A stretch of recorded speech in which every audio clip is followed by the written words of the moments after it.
live up to the title.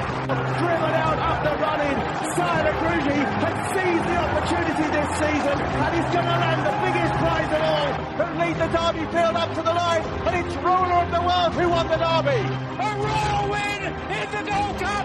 Esteban has done it. Esteban and Ryan Moore has won for Her Majesty the Queen. It's Monroe to win the National.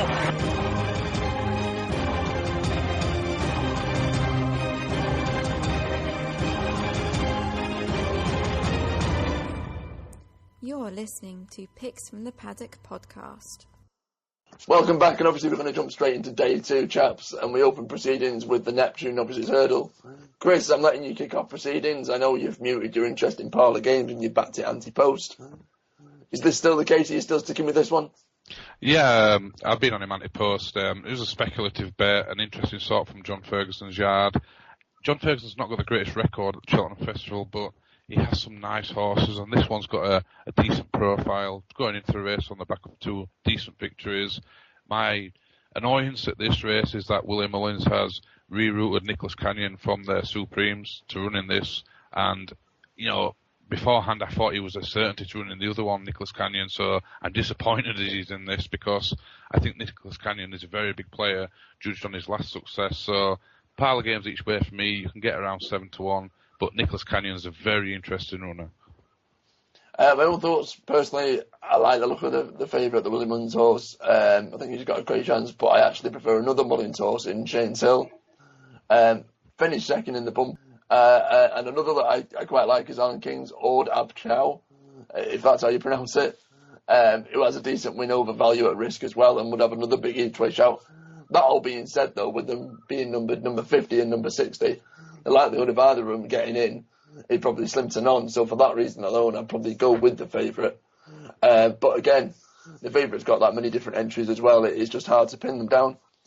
Nothing strong in terms of fancy in there, but you know, if either of the two each-way shouts do get into the race, then I think they'd be worth a few small bets at a decent price. Dave? Yeah, well, just put your mind at ease there, Rory. Nicholas Canyon definitely goes for this race. Shane's Hill go for the Supremes, so they'll split two Graham Wiley horses.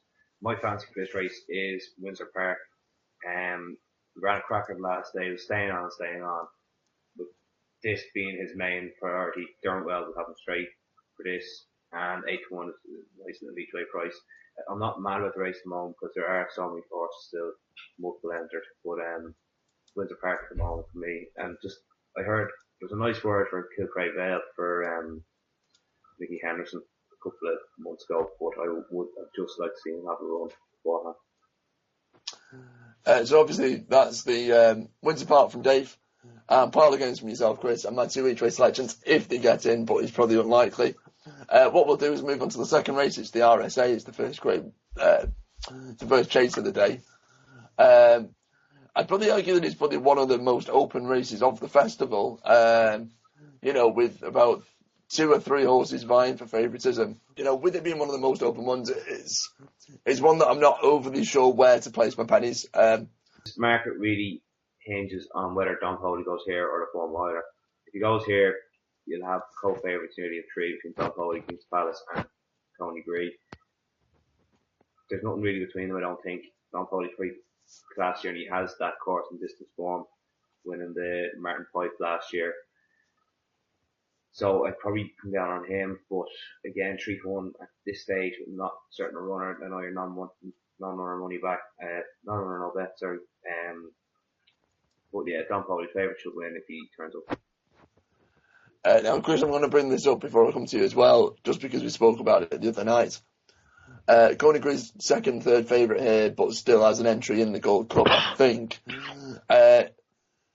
Now, what we spoke about is wanting to pull the handicapper up on the horse's assessment, you know, the handicapper's assessment of the horse. What's gotten you goat here? You know, it wouldn't be a podcast without an obligatory Connolly rant, so fire away. Yeah, well, Coney Gree's a very nice horse. Let me just start off by saying that. And his victory over Warden Hill was hugely impressive. I think he won by around 40 lengths. He then went on to beat Houblon Desobo, a top-class horse in his own right, a genuine non-novice top-class horse. And the handicapper basically tells us right now that Conagry could give Denman around 15 lengths and a beating. I'm not convinced. I think he's rated 166 or something like that, far too high.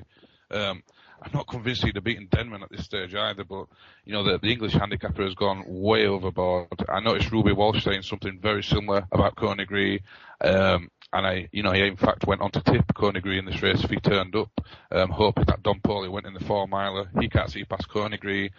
I don't agree with the handicapper. I think he's a very nice horse, Conagry, but vastly overinflated rating. You know, Hublon Desobo is a professional loser. Very nice horse, but a professional loser.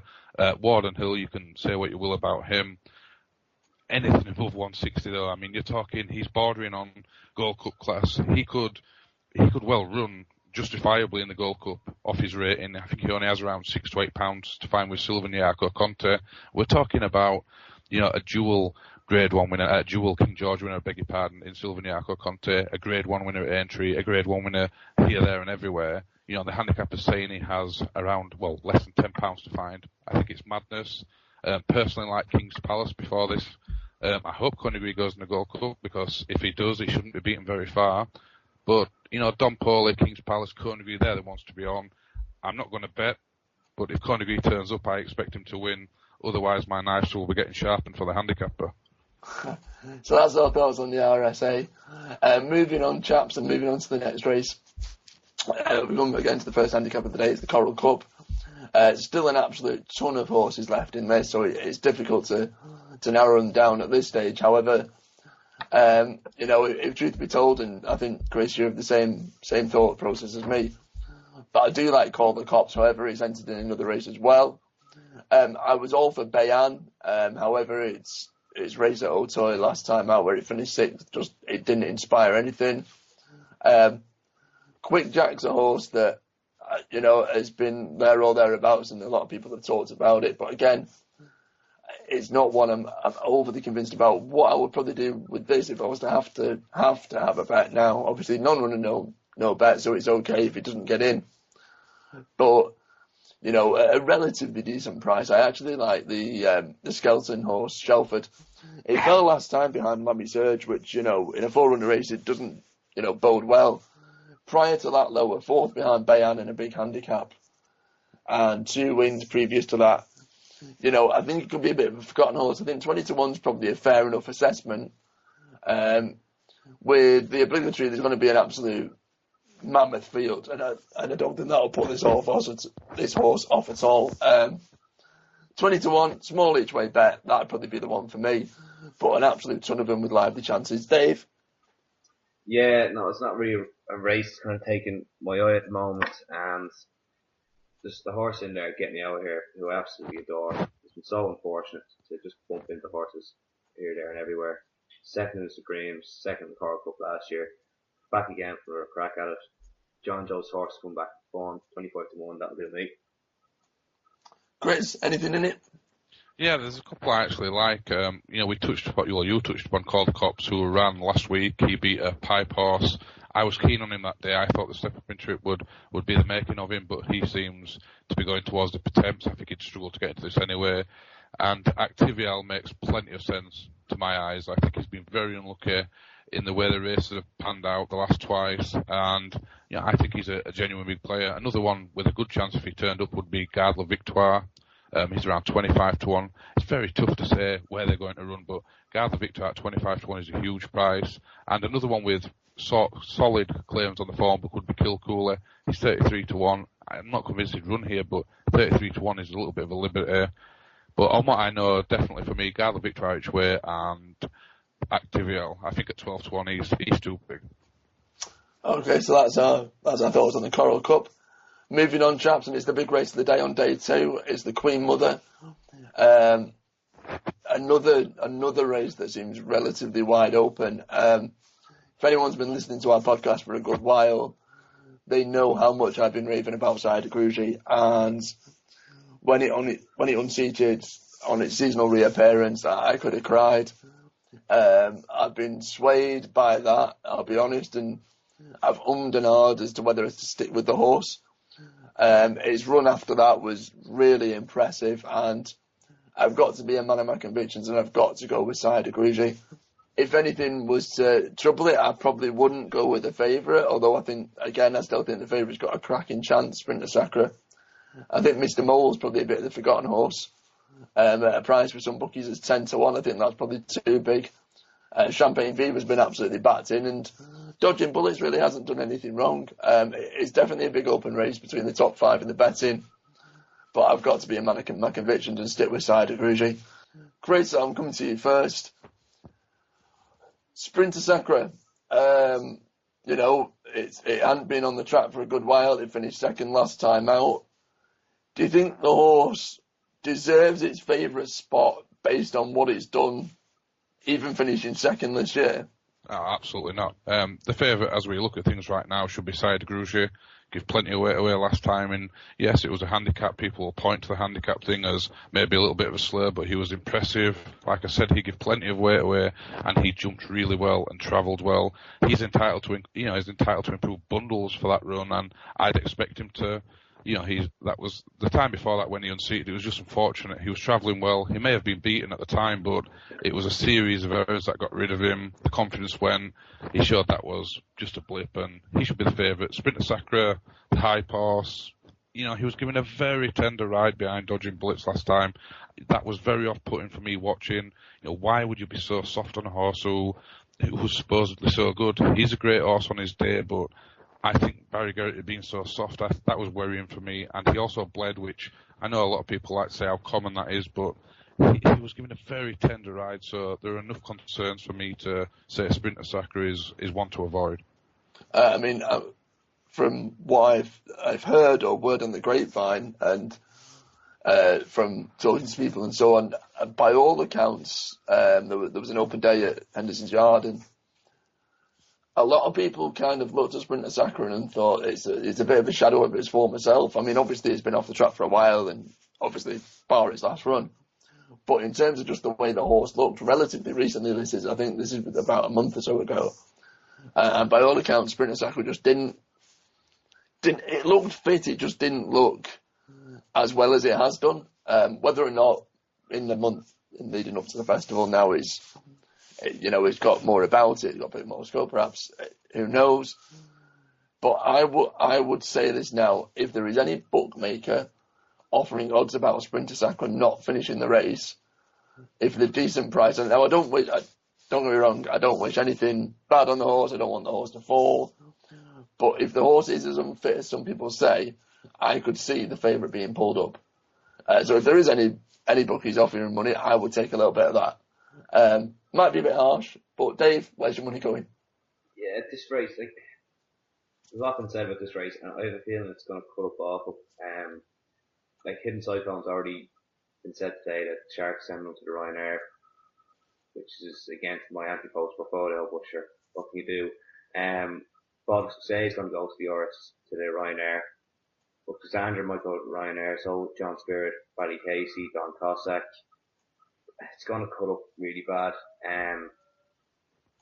At the moment, the prices, I'd have a speculative bet on Special Tiara. If he can reproduce his Kempton run the last time when it jumped absolutely amazing, it'll have all these working hard.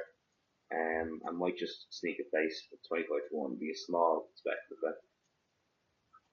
Chris, touch money, but where's your money going? Yeah, well, I've invested anti-post on Champagne Fever. I think he's a cracking bet. Well, he was at the time. I can see him just going out from the front, and hopefully, from my perspective, Special Tiara doesn't put too much pressure on him, but he loves Cheltenham, Champagne Fever, and although I think he will be found wanting up the hill, I can't see 3 going past him, so Champagne Fever each way for me. You can get 6-1. I think Mr. Morley's been terribly overlooked. He won very comfortably last time. You have to remember, in my opinion and many other people's opinion, he had Saida Gruji beaten, whichever way you want to look at it, and he probably gave 5 or 6 lengths away at the start. So Mr. Morley is probably the logical each way bet at the prices, but I'm on Champagne Fever each way, so I have to stick with it. So we've got a Special Tiara for Dave, we've got Champagne Fever for yourself. I am tempted to win Mr. Mo, but I've just, like I said, I've got to stick with my word. I've been saying this since the Queen Mother ended last year. I'm sticking with Saida Gruji to win the Queen Mother this year on day 2 of the festival. Okay, so that was the big race of the day. Moving on, it's the 4 o'clock, and it's a race that a lot of people have mixed reception to as to whether or not it should even be in the festival. For someone who was there this time last year, I love the race. It might have been the fact that I had the first and second, but that's by the by. Obviously, it's the cross-country race. Dave, I want to come to you first. Anything you like the look of here? Well, any currency has to be respected. I think it's probably got too much weight, but if it reproduced its run last year, just plenty more later. But the one it's just taken my eye is Agora for Willie Mullins. He's only a 6-year-old, improving sort.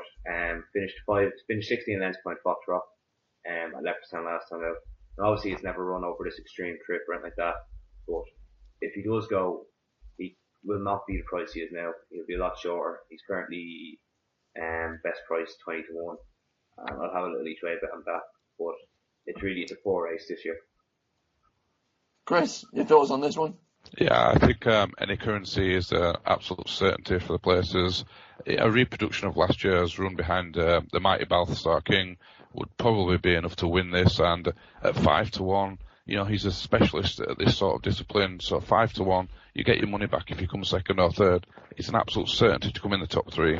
I can't see I know Cyclone has beaten him before, but when we were there last season, he was, well and truly beaten by any currency. He was probably slightly unlucky not to win. So any currency for me, 5-star each way, bet 5 to 1. Yeah, I'm sticking with you as well, Chris. Maybe I'm sentimental because I backed the horse last time, but I mean, looking at the race this time compared to last year, you don't have Balthasar King, you don't have Big Shoe. So I'd probably argue it's not as a competitive race as last year. So 5 to 1 where you'd get, if they're paying quarter of the odds, some bet makers, you're going to get a little bit of profit for a place. That any currency is a decent bet. One that I will mention though, that's around 25 to 1, is Charingworth. The horse has, I know that it's a completely different test when you're running around here, but the horse has good Cheltenham form. He's actually got a second behind the Young Master back in October, which is pretty decent form. It then went on to win. It was pulled up last time around Exeter, but I don't think, it wasn't a great concern. And I think 25 to 1 might be a decent enough bet at a much bigger price. But yeah, I'm with you. Any currency for the cross-country, the favourites race to probably win. Moving on, obviously we've got the 4:30, it's the Fred Winter. I want to let you kick up proceedings here, Chris. Anything you like the look of in this one? Yeah, I like Dan Skelton's Zarib if he turns up. He's got a nice weight. He's around 12 to 1. He's only had the 3 runs, and he's been visually impressive in all 3 of them. He's shown plenty going forward. His third, a reproduction of that behind a favourite for one of the bigger races at the festival, was a decent run. And 12 to 1, 3 runs to his name. I think the yard quite like him as well. I think 12 to 1's a knocking each way bet, and I will definitely be investing in him. Yeah, I'm sticking with you, Chris. As I did with the last race, Zarib. It's a horse that I liked. Again, when it finished third behind Peter and Co. Unfortunately, that day, and a few horses came out, so we didn't get place money. But I thought the horse was really overly priced that day. I've actually backed the horse anti-post for this. I think 12 to 1 is still quite short, even though it's that's best price. I mean, some bookies are offering 10 to 1. Still think it's relatively short, but I still think that there's nothing in there that would be off-putting that I've got to fear overly to not back the horse. So yeah, I'm same as you, Zarib each way. Dave? Yeah, I'm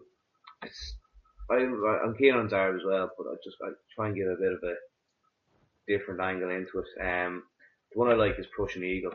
It's by Jeremy, who our Connor showed act around Cheltenham. He finished third, albeit a long way behind Fiscal Focus, in a Grade 2 hurdle at Leopardstown over Christmas. That horse has since gone on to run really well in non-novice company behind the likes of Hurricane Fly and Jess Keane, the Irish champion. He then finished second behind Di Cosimo in Goran, who is up there towards the head of the market in the trial. And he also then finished 4.5 lengths behind Petit Parisian in a Grade 1 at Leopardstown. He's one of the higher weights. He's got top weight, joint top weight equivalent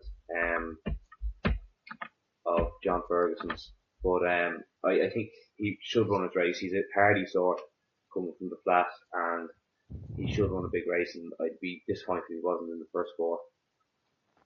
Okay, so that's obviously the Fred Winter. There's two for Zarip and Dave that's gone for Prussian Eagle. Moving on to the last race, and it's the Champion Bumper, gents. How we're going to end day 2. My own personal opinion is pretty much back anything that Willie Mullins puts in there, even if it's his third string, but with a ridiculous amount still left in, I've got to look for something else. One that I probably will go with, and it's just more out of an intrigue bet rather than anything with any great confidence, is OK Coral. Owned by John Magnier, but trained by Nicky Henderson. And I don't know the stats, but I doubt Nicky Henderson's trained many Magnier horses. I think for that reason alone, a decent win at Kempton when it was soft, so he might want the grounds to have caught up a little bit. Decent flat pedigree, hasn't done anything wrong in winning. No great confidence, but I think a decent each way bet at around 16 to 1, 20 to 1's best price will be a bet to probably just as a bit of intrigue, a bit of interest. But again, I won't be tipping it up for anyone to go off and lay a fortune on. Chris, is there anything in this? Yeah, a lot of people remember me last year being very strong on Modus, who is again due to run in this race. He went into last year's race on the back of 2 decent victories. He absolutely stormed home at Cheltenham and won by 13 lengths. He beat a decent sort that day and went to the Cheltenham Festival and unfortunately was ridden very wide. He was still there at the bottom of the hill, travelling very strongly. But, unfortunately for us, the gas was running on low. I think if he's ridden better this year, I think he's a great chance with that year on his back. Hopefully, obviously, with him having a year off, he's on good terms with himself and hasn't had too many big issues. He let down at Aintree the time after having been very heavily backed, but I really like him. I think he's a really nice sort, and at around 20 to 1, he makes plenty of sense. Obviously, it has to be ridden a little bit better. Another one I'll mention, just for the sake of mentioning, is one of Ben Paulins, who showed a lovely attitude last time in winning, and this is Barters Hill. He's 3 from 3. He's got a beautiful attitude, puts his head down and fights.